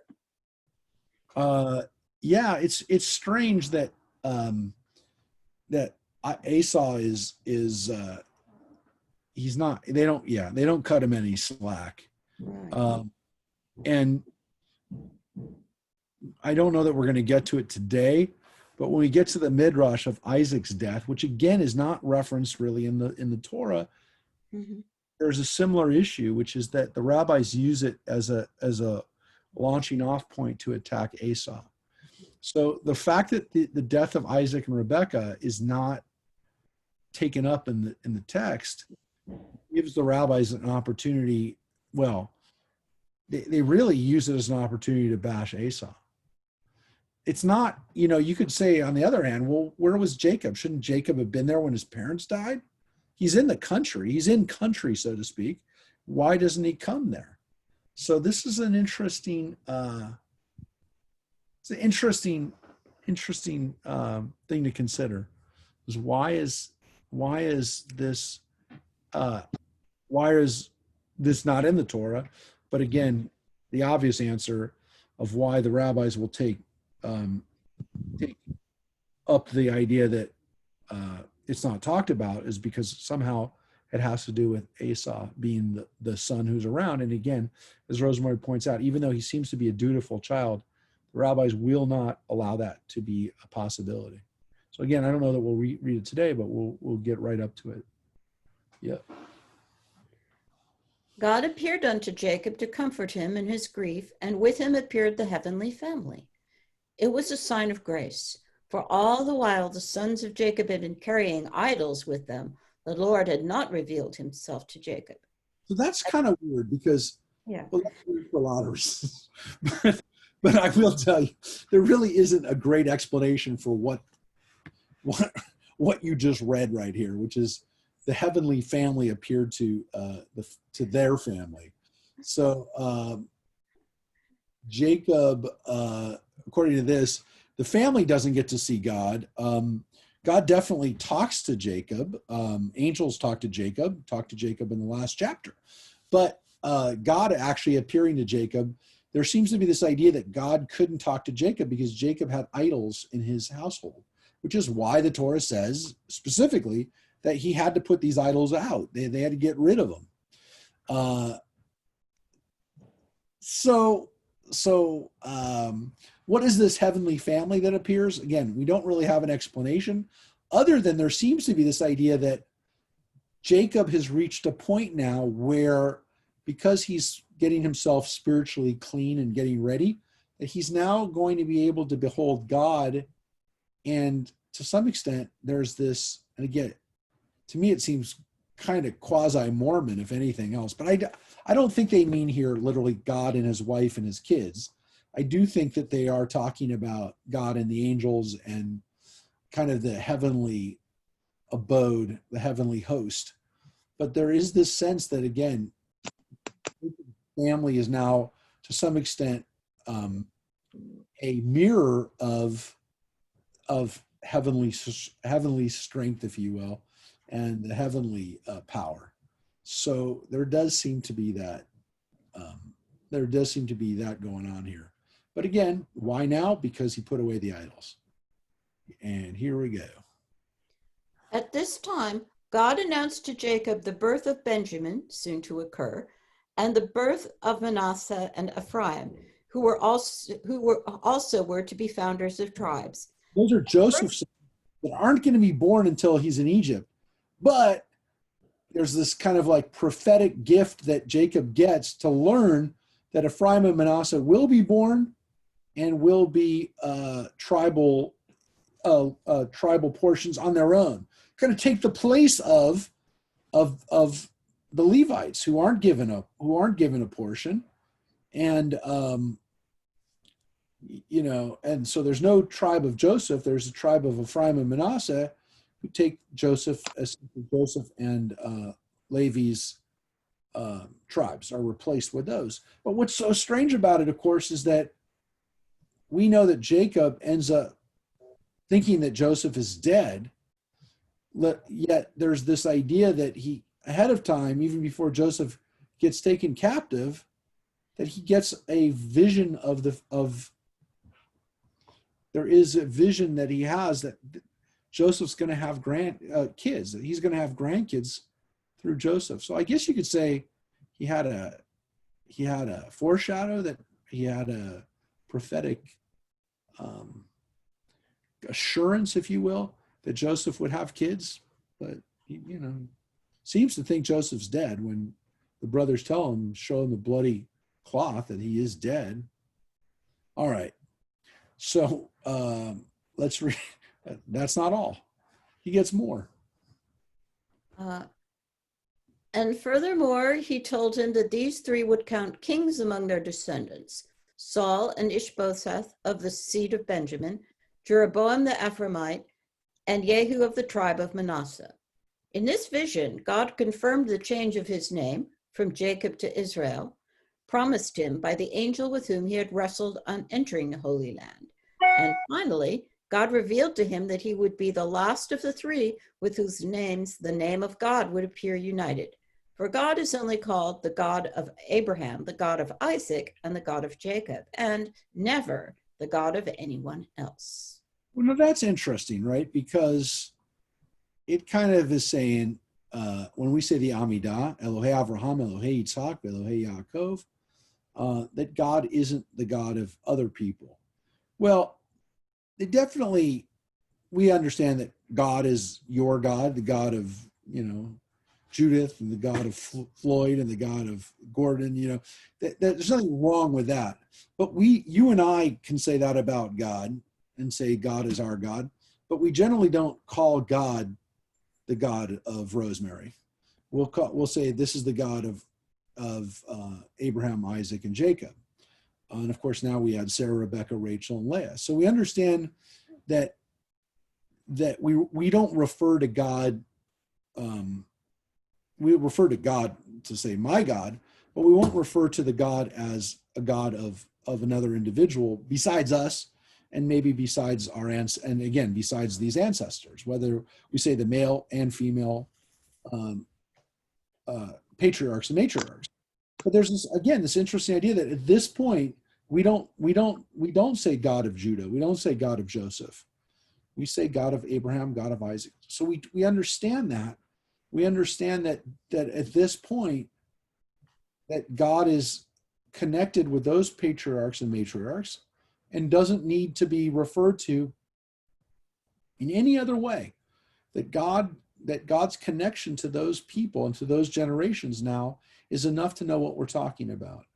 And this is kind of, again, something that's it's embodied in the Amidah, it's embodied in that prayer, but it's also kind of, embodied in other parts of the liturgy. It's embodied elsewhere in the Bible itself, with this kind of understanding that God is, by this point, manifest, and we know what we're talking about when we talk about God.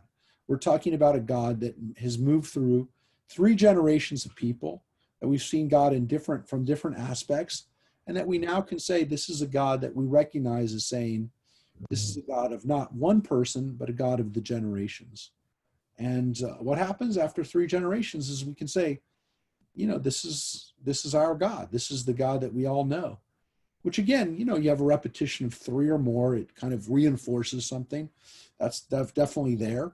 But there is this understanding that God is, we know when we say God of Abraham, God of Isaac, and God of Jacob, we know who we're talking about. There's no question of who we're talking about. It's not an individual God. It's a God that, again, many people will come into contact with. Each of us will come into contact with. But we don't refer to God in any other way, with any other names aside from those names. So it's interesting that even by the time of Jesus, that Jesus didn't refer to, and people didn't refer to God as the God of Jesus, but to maybe again to refer to the God. He kept saying, "My Father." Well, that's an interesting point, right? Because his followers, though, didn't say the God of Jesus. I follow the God of Jesus. Again, we're talking about 2,000 years later, but we're also talking about roughly the time that the rabbis wrote the words that you just read, which is they understood this to be, they understood thousands of years later that this is a God that is specific. It's a God that we understand specifically as the God of our ancestors, not one person, but God of our ancestors. And almost we don't ever want to just refer to God by just being the God of Abraham, but the God of Isaac, the God of Jacob. And, this idea in Judaism that when you say it 3 times, it's got a magical, it's not magic, it's this kind of completeness to it. That when we say, hey, God appeared to these 3 people and was different to all 3 of them, this is this kind of recognition that, yeah, God doesn't appear the same way to everybody, that it's okay for God to appear to people differently, and that it's kind of like saying, oh yeah, God is different. Would you know it after 1 time? No. Would you know it after 2 times? No, not necessarily. But after 3 times, we understand that God does appear differently to different people, and but it's still the same God. It is the same God. It's not a different God. It's just a God that manifests differently to everybody. And we can say that after doing it 3 times. It's not a coincidence. It's not luck. It's not a fluke. This is God who can come to anybody. And don't think that it's different, that it's a different God. No, it's the same God. It's a God that comes to different people in different ways and will come to you in a different way too. But not now, you're not included in the list. I like to include it. I'll include you in the list. I like to tell our kids in our Hebrew school that when we pray the Amidah, when we say God of Abraham, God of Isaac, we're also saying God of Lacey and God of God of Jordan and God of Chelsea. I like to remind people that that's kind of what the Amidah teaches us, that God appears to people differently, and the it's set up by this point. So the rabbis also want to point out that there are other kings that come out of the Israelites, not just kings of Judah, but these other kings that came out, King Saul and his family who were Benjaminites, Jeroboam, the king of the Ephraim, who was from the tribe of Ephraim. So there are other kings that come from the people, not necessarily really good kings, but they are kings, and they are people who are proclaimed as kings, and you can't deny it. These are people that were rulers. So this is kind of a setting up of who these other rulers will be. So any comments? We're going to finish up there. That is where we shall pick it up next week. We have, again, I just want to remind people, we have some really great things that we hope you can be a part of in the coming days. Not least of which is the adult B'nai Mitzvah, which again, I want to thank those who are in the midst of being in our class today, that they're also getting ready, right? They are practicing, doing their study and getting nervous for reading. So I'm not too sure who's still on from that group, but I know Marina was on, and we have several people though who have experienced this in previous years.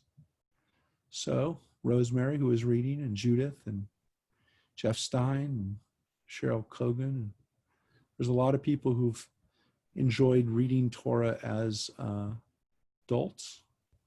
And who else am I leaving out? I don't know if I'm leaving out anybody else, but Arlene, my mother-in-law, did it in Florida. I thought Arlene's done it before. So again, we're definitely looking forward to Saturday at 10 a.m. We'll put it out on Facebook, and we'll have it out on Zoom as well. Probably easier for people to get on excuse me, to connect on Facebook. But we definitely want you to be with us and to celebrate with us even remotely. If you can. I did it before before it was Rabbi Mark. That's true. Sandy Temple Bethany.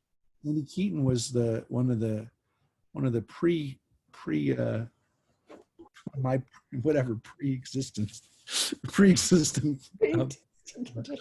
It's very cool that we've done this again. It's taken a long time to get another group of people, a critical mass of people. So hopefully we'll start up another round, because we had about 40 people that went through it over about 5-year period. And so it's cool. And one of them ended up becoming a rabbi. I do want to point out that Sarah Renson, big part of Marina's life, got to be, ended up using that as a launching point to a career as a rabbi up in the Seattle area. Sorry. So, and then I also want to remind everybody, Friday night, in addition, if you want to be part of the services as we've been doing the last few weeks, we'll have a service, a traditional service, but we also have a student-led service at 8 o'clock. It will also be on Zoom and on Facebook.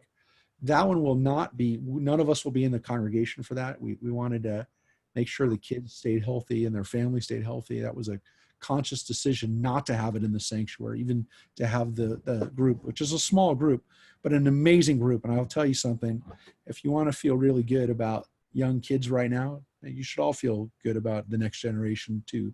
But if you want to, join us at 8 o'clock on Friday to see these kids lead. It's the Dimple Crew. These are some of the cutest, just just really great kids. I mean, they're all always great, but this group is especially great. And I feel terrible that they had to do it online, but if we get a big enough group of people coming out and celebrating with them, then who knows? Could have more people than we would have had otherwise. And then I even have, by the way, a baby naming on Sunday for one of our people who had a bar mitzvah at our temple. Matthew Wyckoff is having they're coming their He's a visit father? in Vegas. He already has one child, and he's having his second baby being named at our in our community. They're coming in from out of town. And what's so cool about Matt Wyckoff is not only was he a bar mitzvah in this synagogue, but his wife Sarah didn't celebrate bat mitzvah in Santa Clarita, but grew up in our community and is a product of another family, the Bibikoff family, that is also part of our temple. So that is a double mitzvah that we have a child who is connected to our synagogue from both the Bibikoff side and the Wyckoff side. And even though they don't live in California, they're coming back from Vegas to be part of it. That's on Sunday. So maybe we'll pop up a portion of that up on video for everybody to see. It's good we have other fun things to celebrate this week. So again, everybody, tomorrow night we'll be on for Wednesday night Torah study, Parshat Naso, which is the portion that these people will be reading. Excuse me. They'll be reading. And some of you read that as your adult B'nai Mitzvah portion. I don't know if anybody in this group was part of that Naso reading, but we have read Naso in the past, I will tell you. So. And Sunday, keep an eye out. You can always sign up for the scavenger hunt. You have another day to sign up for scavenger hunt. The email went out, and it is by car, completely social distanced part. And gosh, we would love for you to be part of that. Yeah, the last group that did Naso was Rosemary Watson and her crew. They read Naso for the Benot Mitzvah. That was Kim Schaefer and Rosemary and Uniker and Terry, Karen. 2005, 15 years. All right, everybody, stay well, stay healthy, and stay positive, and we'll look forward to seeing you soon, wherever you are. We hope to see you in coming days. Take care, everybody. Bye. Bye-bye.